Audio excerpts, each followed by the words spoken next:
Ahí está, doctor. Primero que nada, qué gusto. Permítame presentarme. Yo soy David Soto, alias el Davy.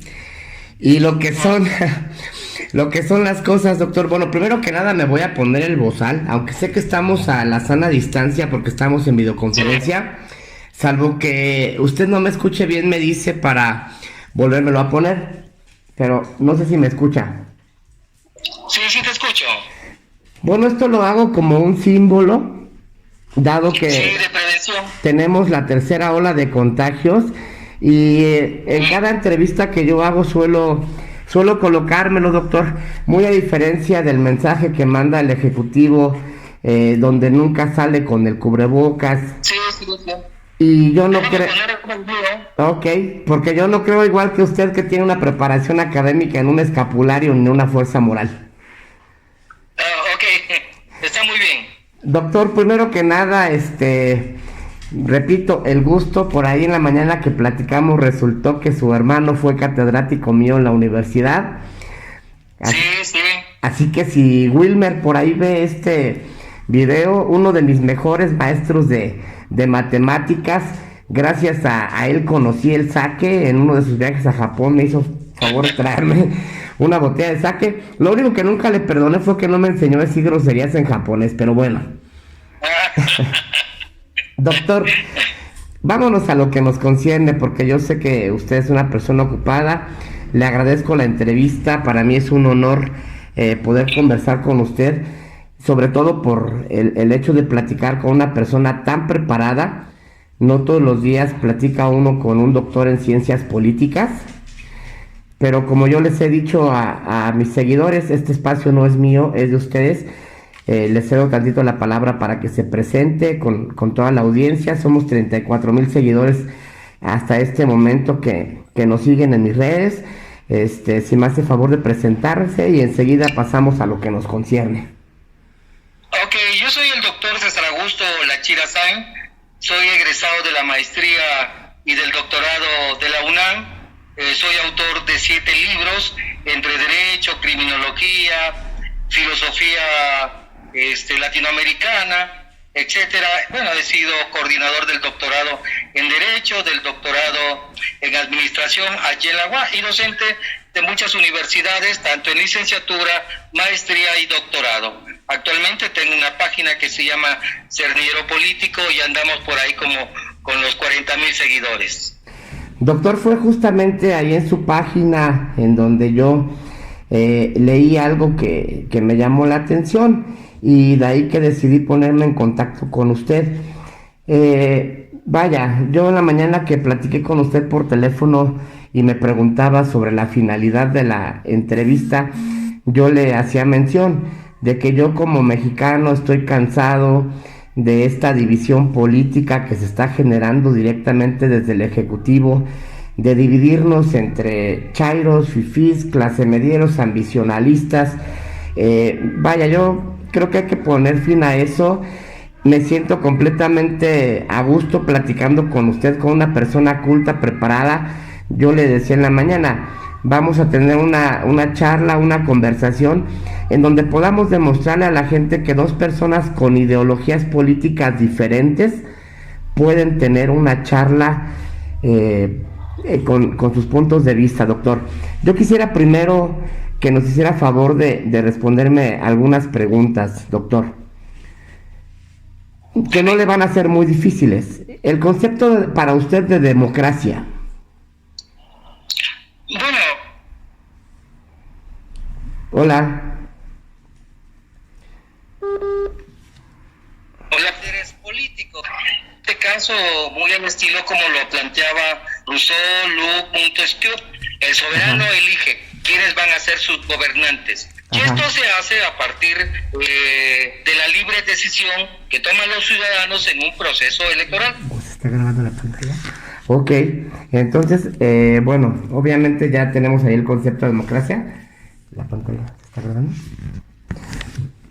Perdón, es que aquí estoy con algo de dificultades técnicas. Sí se está grabando Sí, la sí, no te pantalla. preocupes. Ya, es que bueno, ahí me van a disculpar mis seguidores, pero mi asistente técnica, que es mi esposa, andaba por allá y estamos usted y yo viéndonos, pero nuestros seguidores nos van a comenzar a ver a partir del minuto 5. Después, bueno, la ética, que obviamente viene pegada a la moral. Sí. ¿Me puede dar su particular expresión? Te voy a comentar.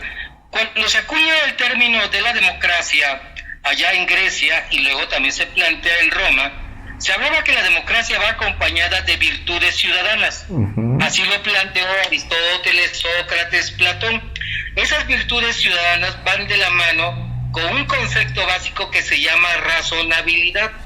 Lo razonable es tomar en cuenta a los demás bajo un principio del yo-tú.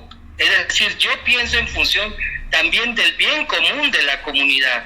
Las virtudes ciudadanas suponen el respeto, la tolerancia, el amor hacia la libertad, pero algo fundamental es la cooperación social en torno a la comunidad. Entonces, la democracia implica un conjunto de virtudes que hemos dejado de lado. Yo te comento, al principio de la administración de López Obrador se quiso sacar un documento, se sacó un documento basado en las virtudes de la democracia. Perdón, estas virtudes sí, no era más que la visión que está hoy rigiendo una corriente que se conoce como el comunitarismo, ¿sí? Que es la recuperación de las virtudes ciudadanas de la época de Grecia y de Roma. Es la recuperación de los viejos brujos, Aristóteles, Sócrates, Platón. Sin embargo, hemos ido olvidando esas virtudes ciudadanas y la democracia ha quedado más bien como una forma de elección y hemos perdido un poco la esencia, la sustancia. Tú bien comentas, estamos en una época donde se está viviendo el etiquetamiento social. Este etiquetamiento es contrario al proceso de razonabilidad, de aceptar la pluralidad de dentro de una sociedad que es bastante heterogénea. Es así que, por ejemplo, el etiquetamiento resulta una visión, esto se planteó en los años 30 con George Mead, de etiquetar a los grupos, y eso es muy malo. Esa es una característica muy fundamentalista. No comparto esos criterios de etiquetar a las personas. En la mañana que platicamos brevemente por teléfono, usted y yo, se autodefinió como obradorista, más allá de morenista. Me decía... Bueno, yo sí te he dicho, yo te comento, sí. Mira, yo admiro a López Obrador, ¿sí? En cuanto quiere cambiar el paradigma económico, el paradigma político y social. Mucho se ha acusado a López Obrador de ser socialista y ser comunista. No, él lo que está enarbolando es un principio del comunitarismo. El comunitarismo es una tendencia que viene de los 80 para acá. Ya hay grandes teóricos que vislumbran una tercera vía distinta al neoliberalismo, distinta al comunismo, que es una vía intermedia. Esto lo comenzó ya un teórico, Amitai Csikszentmihalyi, hay otro, Sandel, Taylor, Massinteri, son los grandes teóricos. Entonces, a veces para entender a López Obrador había que entender a los comunitaristas. Por otro lado, yo te digo, yo no soy morenista, odio el fundamentalismo, odio las tribus, ¿sí? Yo me considero un político posmoderno, y la posmodernidad implica incluso la desideologización de las personas, pero ojo, sin olvidar el yo-tú comunal. Ese es un poco lo que yo pienso. No creo en Morena. Doctor, ¿sí? Pero aquí me está dando usted un concepto personal completamente válido, pero yo noto un poquito de incoherencia, no en sus palabras, sino en los actos del presidente López Obrador. Porque si hablamos de comunitarismo, de democracia, yo la democracia la entiendo, usted lo manifestó, como una pluralidad. No podría existir un país en donde todos, por ejemplo, fuéramos del mismo equipo de fútbol o todos tuviéramos la misma profesión. Vaya, tenemos que ser plurales, tiene que haber de todo para que la sociedad funcione y todos fungimos un rol. De igual manera, la creencia política. Cada quien tiene el pleno derecho de creer en la derecha, en la izquierda, en el liberalismo, en el neoliberalismo, inclusive en el socialismo y en el comunismo. Hay pensadores modernos que no encuadran en mi forma de pensar como es CISEC, pero bueno, esta entrevista no se va a tratar de CISEC, se trata del gobierno actual.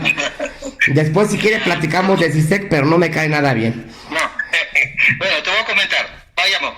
Mira, hay que distinguir en lo que era la modernidad y la que es la posmodernidad. La modernidad empieza de la Revolución Francesa hasta más o menos los años 80. Se caracterizaba por las grandes ideologías, los grandes partidos, el gran metadiscurso, ¿no? Sin embargo, la posmodernidad yo pienso que comienza a partir de estas reflexiones que hacía Francis Fukuyama sobre el fin de la historia, la filosofía y el último hombre, ojo, donde se acaban las ideologías. Ya no hay ideologías. Entonces el hombre se vuelve racional, es decir, en la búsqueda de un interés de carácter personal. De ahí que hay que entender que una persona mute de un partido a otro, y eso es válido cuando no hay ideología. Si algo te atrapaba antes en un partido, era la ideología que te ataba, tu creencia. Tú por la ideología ibas a la cárcel, te manifestabas, ¿sí? Y hacías muchas cosas. Bueno, pero aquí me está hablando, perdón que le interrumpa, doctor, de mudar de un partido a otro por ideología. Pero también vamos a decir las cosas tal y como son. ¿Qué pasa cuando mudas de un partido a otro por una conveniencia política? Porque bien, ahorita me hablaba de los inicios en la Revolución Francesa, por ahí también voy a dejar pendiente un tema aparte de CISEC, porque en mi punto de ver, alguien inventó la carta o escribió la Carta de los Derechos del Hombre, pero no de las obligaciones. Pero faltó el contrapeso, que sean las obligaciones, el símbolo de la abogacía es una balanza para que se equilibre y hoy en día estamos muy perdidos. Entonces, vamos a retomar el tema. López Obrador, para no perdernos. Déjame terminar. Sí. Mira, cuando tú no tienes ideología, estás en la oportunidad de mudar. Sin ideología mudas, ¿sí? Porque antes lo que te atrapaba el partido era la ideología. Ahora buscas el interés personal y esa es una característica de la posmodernidad. La posmodernidad prima el interés individual. Entonces es entendible todas estas personas que mudan de un lado a otro. Por otro lado, te voy a comentar, el ser o admirar a López Obrador no significa, ¿sí?, que uno sea un creyente. Me explico, en el término de la religiosidad, ¿sí?, dogmática a una persona. No soy ortodoxo, yo soy una persona que me manejo mucho en la visión heterogénea de la pluralidad ideológica, ¿no? López Obrador ha tenido desaciertos, y muchos desaciertos. Peca mucho dentro de esa visión del cacique, del autoritario, que era muy característico en los gobiernos populistas. Lo veíamos con Cárdenas, lo veíamos con Perón en Argentina, etcétera, etcétera. López Obrador tiene algunas características de esto. Sin embargo, por ejemplo, hay una frase que es muy puntual cuando tú quieres cambiar paradigmas. El poder no se comparte, el poder se ejerce, ¿sí? Cuando estás cambiando el paradigma, necesitas tener esa visión un tanto autoritaria.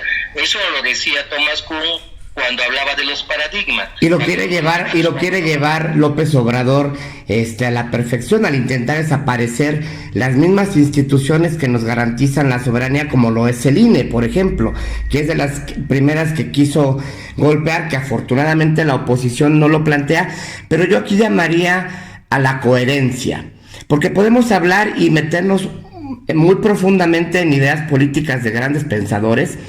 Y ahorita yo quisiera meternos en el pensador Lachira y en el pensador David, en nuestras ideas, y vamos a hablar de coherencia. Yo por un tiempo tuve una cierta admiración por López Obrador.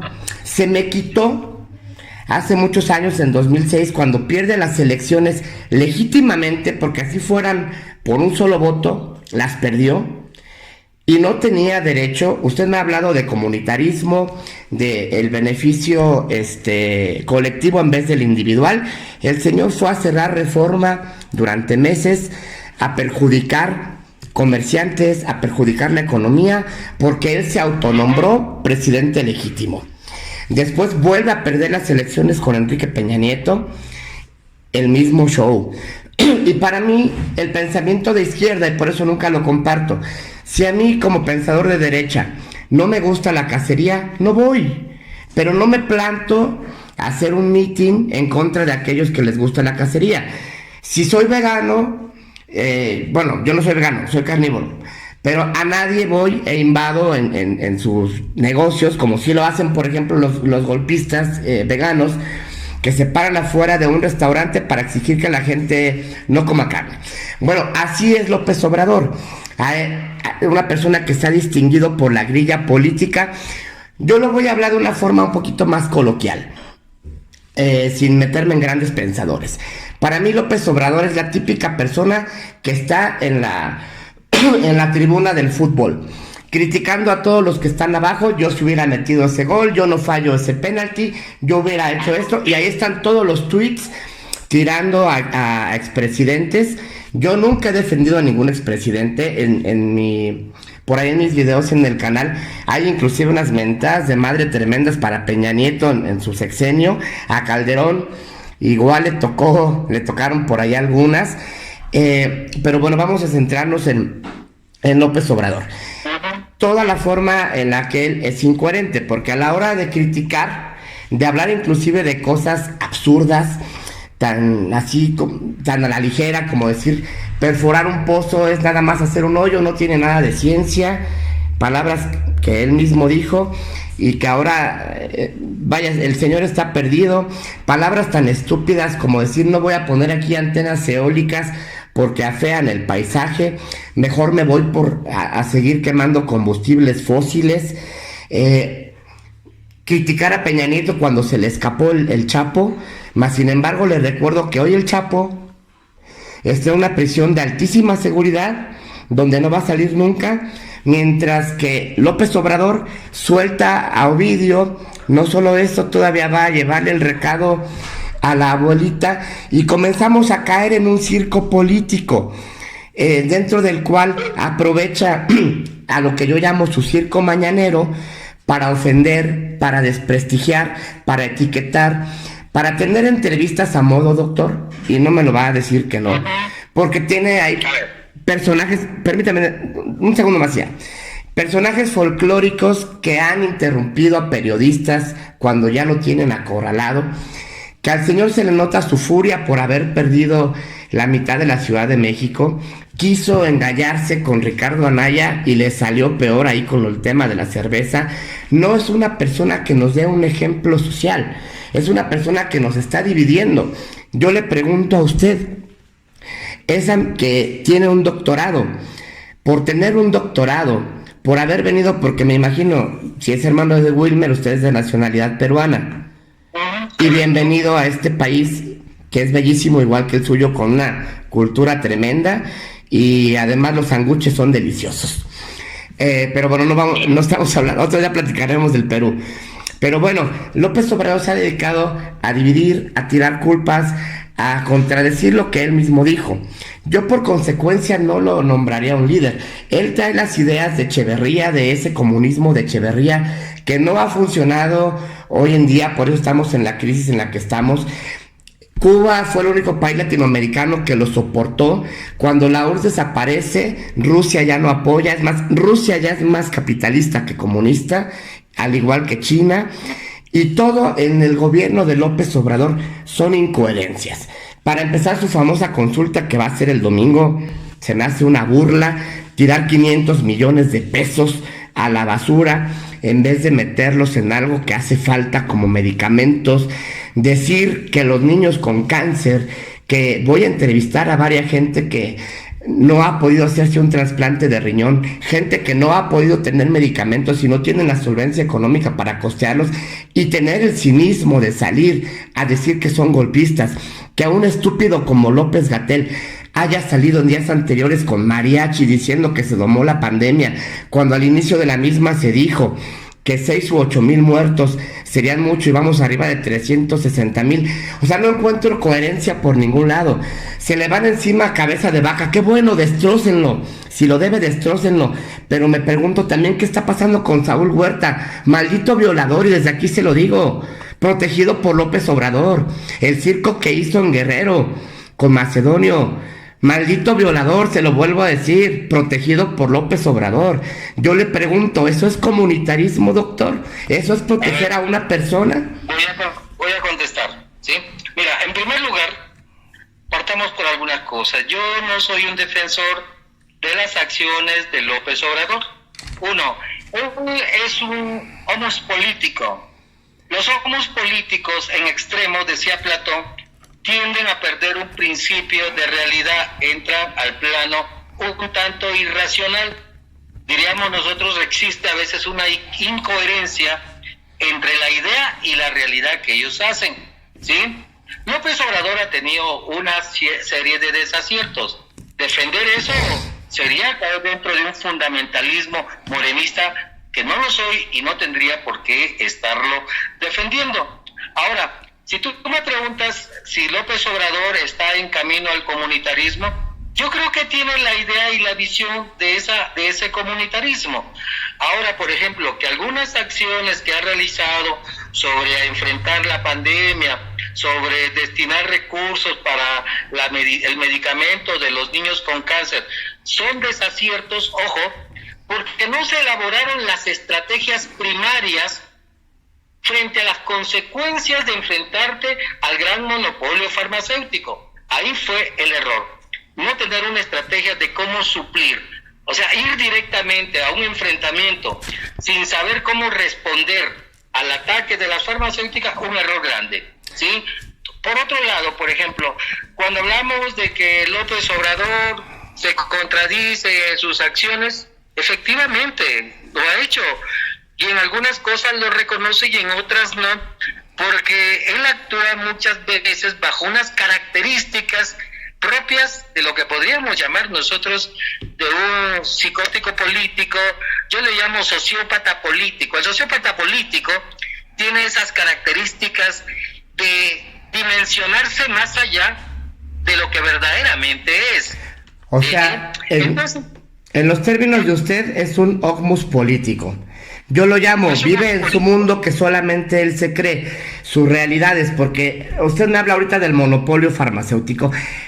Cuando a López Obrador y a su partido político que es Morena les quitamos los únicos argumentos que tienen, que todo fue culpa de Calderón, del neoliberalismo, de la mafia del poder, y quienes apoyamos a la derecha es porque perdimos nuestro hueso o nuestros privilegios. Bueno, yo soy un empresario que vivo de mis negocios, que no tengo nada que ver con el gobierno, que me levanto a las 4 de la mañana y que muy como decimos en México, doctor, porque vamos hablando con palabras de repente, pues mexicanas también, encabronado desde que dijo que quien tenga que quebrar, que quiebre.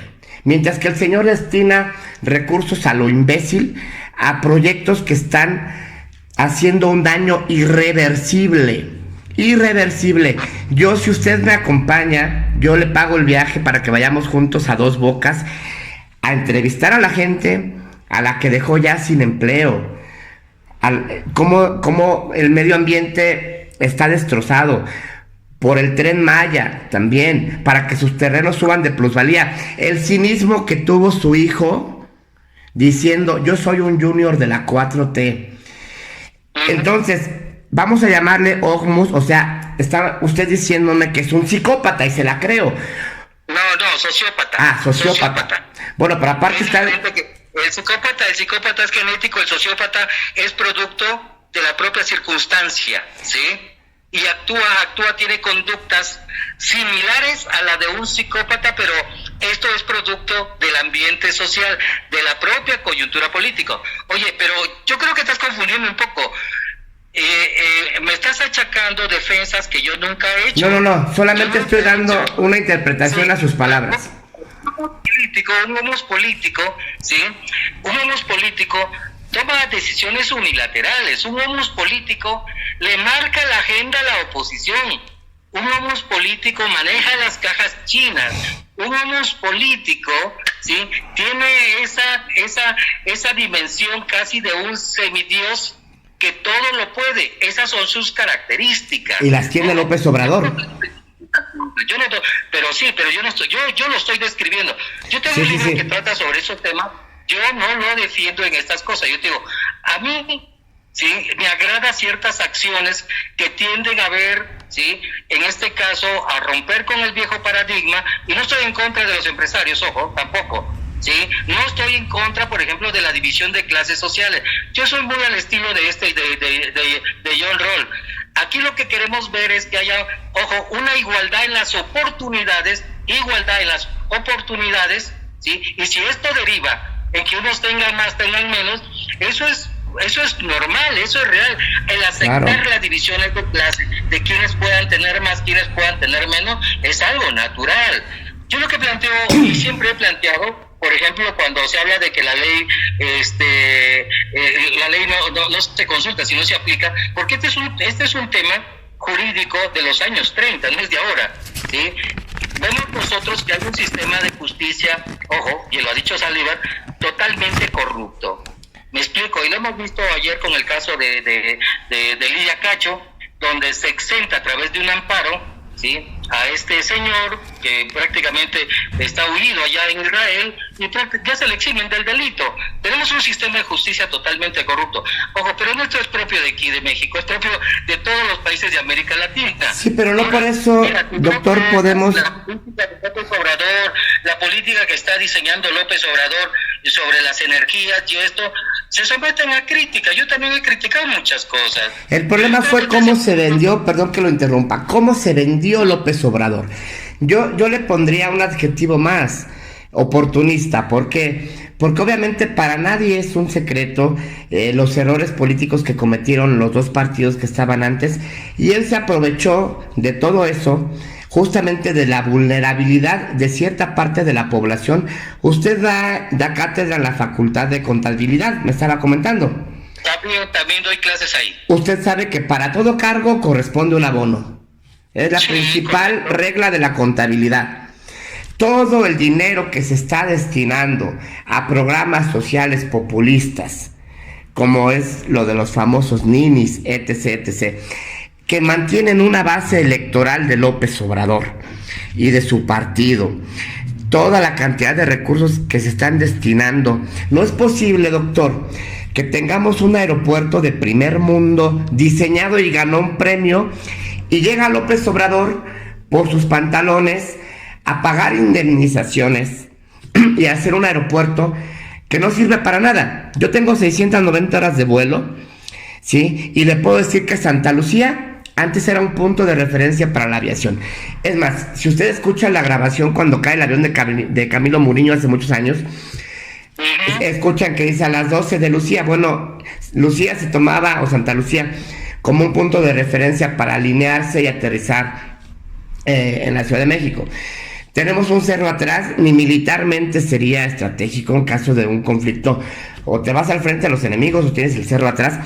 Pero fue un maldito capricho del señor. Que no me venga a hablar de obras públicas, porque cada que voy a la Ciudad de México y voy entrando antes de Vallejo y veo su segundo piso aún inconcluso, se les cayó la línea 12 del metro y tuvo que salir Slim a decir yo pago. ¿Para qué? Para apaciguar las aguas, porque Slim en este momento tiene un contrato en el Tren Maya y lo que fue a gastar en la reparación del metro, por supuesto que no le duele nada.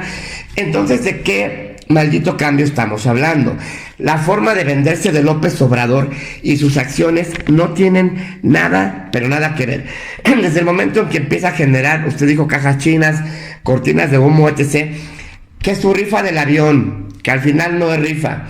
A mí me pareció una burla, un insulto, porque usted y yo podemos hablar a un cierto nivel, pero no puede usted ponerse a hablar con el intendente, porque hay un nivel de conocimiento, usted lo acaba de explicar.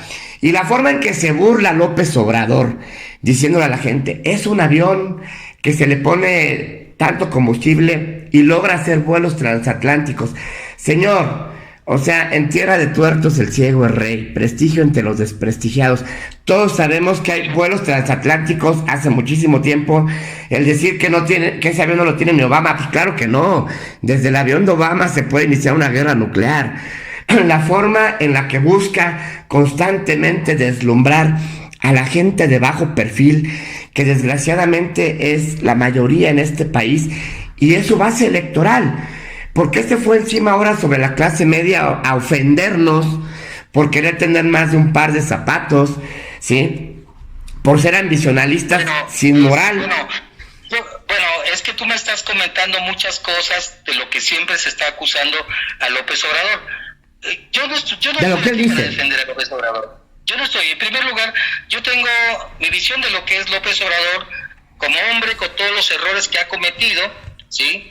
Y que son muchos, sin embargo, también ha tenido aciertos, como sus programas sociales. Yo estoy de acuerdo con los programas sociales que buscan romper con las trabas que no permiten el ascenso social de la clase popular. Por ejemplo, hemos estado acostumbrados siempre a los apoyos a los empresarios, el famoso FUAPROA, ¿no? Que hasta ahora los vamos a seguir pagando. Y nos preocupa mucho un pequeño apoyo que le dan a las personas de la tercera edad. Nos preocupa el apoyo a los jóvenes. Bueno, es cuestión, mira amigo, no nos vamos a poner de acuerdo en algo cuando estamos hablando de paradigmas que somos totalmente diferentes. Pero es que los programas sociales venían desde el PRI, y déjame y le digo algo, desgraciadamente, y vamos a hablar de... Eso venía desde el PRI, eso venía desde el PRI. A mí me gustaría, doctor, no sé cuánto tiempo lleva en mi país, pero le voy a decir algo, hay una idiosincrasia... Yo tengo 34 años. Eso está excelente, ya es más mexicano prácticamente. Entonces, sabrá... Bueno, te voy a comentar antes de esto. Yo he escrito mucho sobre México, ¿sí? Es más, mi primer libro que escribí aquí en México en 1994, ¿sí? Toca todo el tema de la Revolución Mexicana. Si algo he hecho, es que conozco mucho el sistema político mexicano, ¿sí? Y como sociedad, ¿qué tanto nos conoce?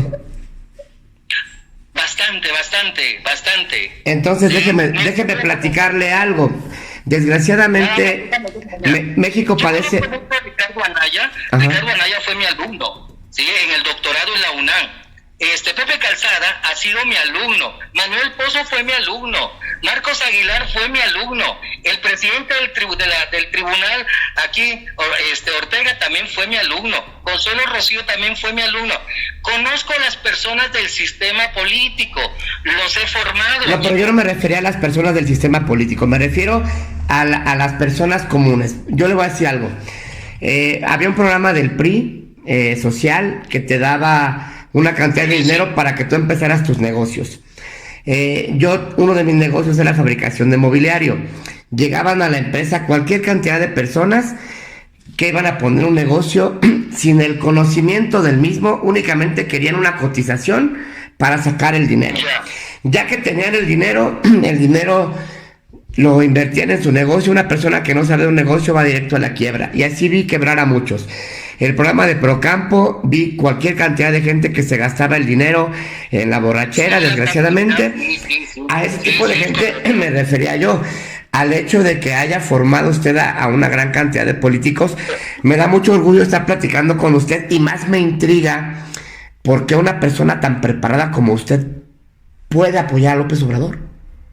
A ver, vamos por partes, ya te lo he dicho. Defiendo algunas acciones. No estoy para defender a López Obrador, ¿sí? Cada quien es responsable de sus propios actos, así como yo soy responsable de lo que escribo. No sé si me explico. Sí, por supuesto. ¿Sí? En su tiempo he asesorado a gente del PRI, he asesorado a gente del PAN, ¿sí? He trabajado con muchos partidos políticos, ¿sí? Entonces, en esta situación, cuando se me quiere acusar de ser un defensor fundamentalista, no lo acepto. No, pero yo no lo estoy acusando. Yo me estoy cuestionando, porque justamente por eso lo quise entrevistar. Yo me puedo salir a la calle y... en una catarsis, ¿sí? De todo lo que he escuchado y de las acusaciones que siempre vienen con uno, que digo, ¿qué onda? ¿Qué pasó con esta entrevista? ¿Sí? Sí, no es catarsis, simplemente es el hecho de poder escuchar una opinión de una persona preparada. Que, ojo, aquí el término de defensa siento que lo malinterpretó. Yo no me explico cómo una persona tan preparada pueda ser obradorista. Quizá lo pueda yo únicamente justificar con el hecho de la falta de oferta política en el país, ¿no? No lo sé. Mira, de estas cosas lo he platicado mucho con el mismo Ricardo Anaya, ¿sí? Fui su director de tesis en la UNAM de Ricardo, y hemos platicado mucho sobre esto, ¿sí? Lo he platicado con Pepe, yo fui su maestro en el doctorado en economía, lo he platicado mucho de esto, ¿sí?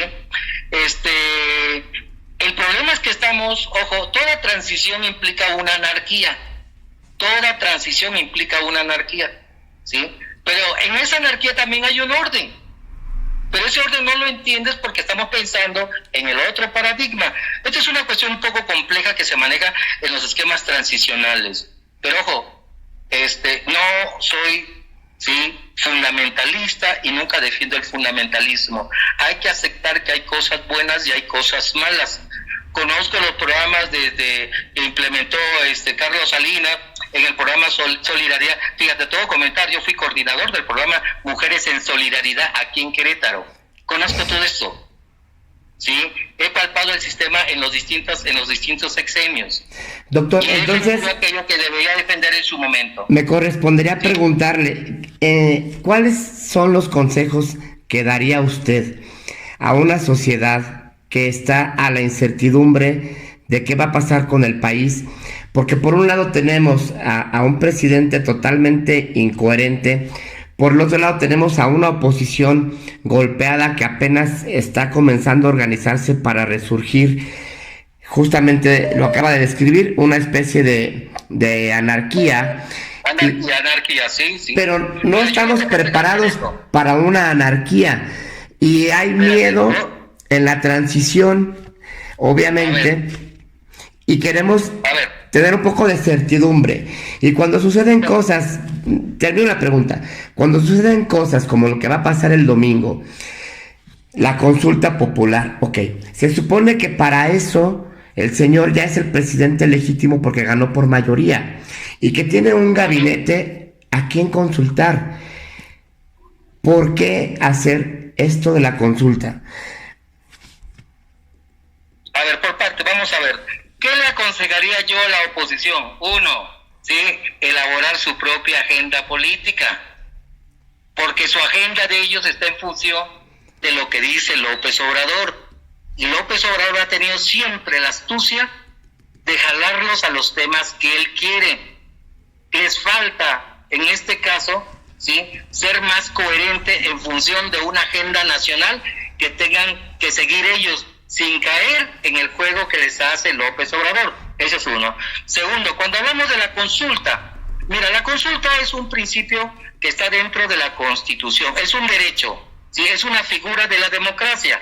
Ahora bien, mira, te voy a comentar, una consulta, ¿sí?, es necesario en el sentido de que hay delitos lesa humanidad, ojo, lesa humanidad, ¿sí?, de algunos expresidentes, y estos, ¿sí?, no prescriben. Y esto lo tenemos con Cedillo y lo tenemos lo tenemos con Vicente Fox. No lo tenemos con Calderón y no los tiene con Peña Nieto, porque el caso de Peña Nieto son más delitos recientes que todavía no han prescrito algunos de ellos, ¿sí? Y Santiago Nieto ha sido muy claro, o sea, aquí el asunto es una comisión de la verdad, algunos se van a juzgar, otros no se van a juzgar. Porque sí, efectivamente, ojo, la ley no se consulta, se aplica. Exacto. Pero el problema es que en México la ley tampoco se aplica. Sí, pero si tú ya estás en el cargo en donde lo puedes hacer, me parece completamente de sobra.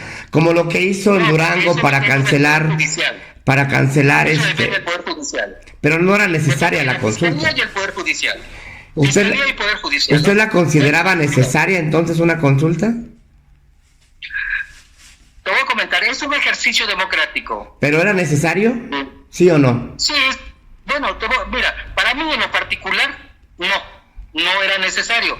Era más bien que la Fiscalía, ¿sí?, retomara los casos lesa humanidad, ojo, ¿sí?, que incluso están en la Corte de La Haya, porque esos asuntos están ahí. Doctor, pero si me acaba de decir que no era necesario, entonces, y estamos hablando de reestructurar un país en donde lo último que sobran ahorita son recursos, si no es necesario, porque yo puedo hacerlo, ¿para qué me gasto 500 millones? A ver, vamos a aclarar, esos recursos de los 500,000 estaban dentro del INE, eran para el INE, no son recursos extras, ojo, no son recursos extras.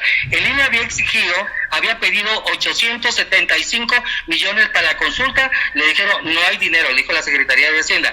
Ellos están tomando del propio dinero. Ahora bien, ¿qué es lo que hace el INE? ¿Sí? El INE establece de rigor una serie de multas que se van a aproximar a 1.200.000, no, a 1.200.000.000 de pesos. ¿Qué hace con eso? Pues con eso voy a sacar ese dinero, ¿no? Para retribuir a lo que me quitan la consulta. Esa es otra cosa, no, en ese sentido no es que se ha gastado, es el recurso que tiene el INE destinado. Y el INE tenía destinado para la aplicación de estas figuras, no es dinero extra. Bueno, al final es dinero que salió de impuestos de todos nosotros. Que esté en un lado, que esté en otro, que esté en otro. El INE lo iba a gastar. ¿Sí? El INE lo iba a gastar, así como yo invento gastos, como el Instituto Electoral de Querétaro, que va a sacar un libro sobre estos dos eventos para que organizó los dos debates. ¿Cómo sacar un libro sobre estos dos debates? Y luego un libro donde se explique cuáles son las funciones de los órganos electorales. Eso está en la ley, eso está escrito, ¿sí? Entonces, lo que se busca es que a partir de ese dinero se tenga la experiencia de una figura democrática que nunca se ha tenido, ¿no? Entonces no es dinero extra, ¿sí? Está dentro de la Constitución. Y segundo, ojo, está avalado por el Estado constitucional de derecho. En el Estado constitucional de derecho prima el principio constitucional sobre la regla, ¿sí? Cuando se dice la ley se aplica, es la regla. ¿Y qué es lo que prima? El principio constitucional de la consulta. Y eso lo quieren ejercer. Ahora, de manera particular, te digo, pues no tendría sentido. Habría que exigirle a la Fiscalía que retome los casos de lesa humanidad. Exactamente. Quieren hacer una práctica y eso es válido también. Para mí la práctica sí no deja de ser válida, pero la asocio más hacia un acto de populismo, como lo es característico en López Obrador, porque usted mismo me lo dijo con un rotundo, no era necesario, pero el señor está ya en campaña nuevamente, nunca ha dejado de estar en campaña, es un especialista en campaña. Es su estrategia. Las mañaneras es una estrategia para ocupar a la población, pero no a la población, a la oposición en los temas que él quiere. Ojo, yo te he dicho una cosa, la agenda de la oposición la ha estado marcando el presidente. Y esto, si la oposición quiere ser una fuerza, ¿sí?, tiene que establecer su propia agenda y no distraerse en la agenda que le dice López Obrador. Doctor Lachira. Amigo, yo me tengo que retirar porque tengo una comida con mi hija, estoy aquí en la Comercial Mexicana y tengo que comprar. Cierro la entrevista con esto. Dijo que López Obrador quiere ocupar a la oposición en lo que él dice. ¿Qué consejo da el doctor Lachira para que como sociedad hagamos que López Obrador se ocupe de sus funciones, que es para lo que está ahí?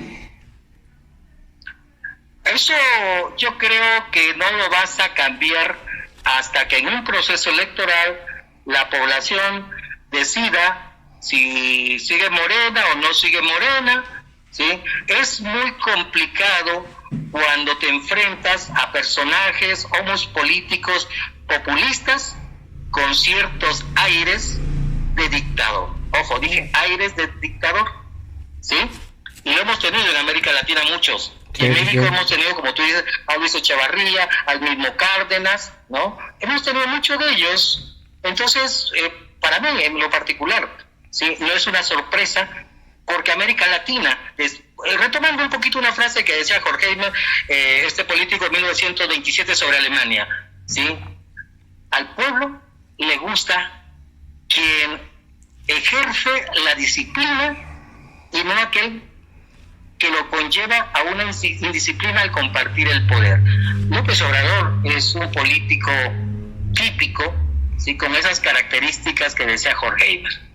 Doctor, te lo agradezco mucho. Le agradezco mucho. Voy a pedirle que me venda un ejemplar de su último libro y espero... Te lo voy a mandar, lo tengo, es que ya esa edición ya no la tengo, pero te lo voy a mandar electrónico.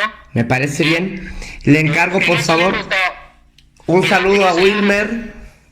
Ándale, amigo, cuídense mucho. Y estamos para la siguiente, porque nos quedó mucho a tela de dónde cortar.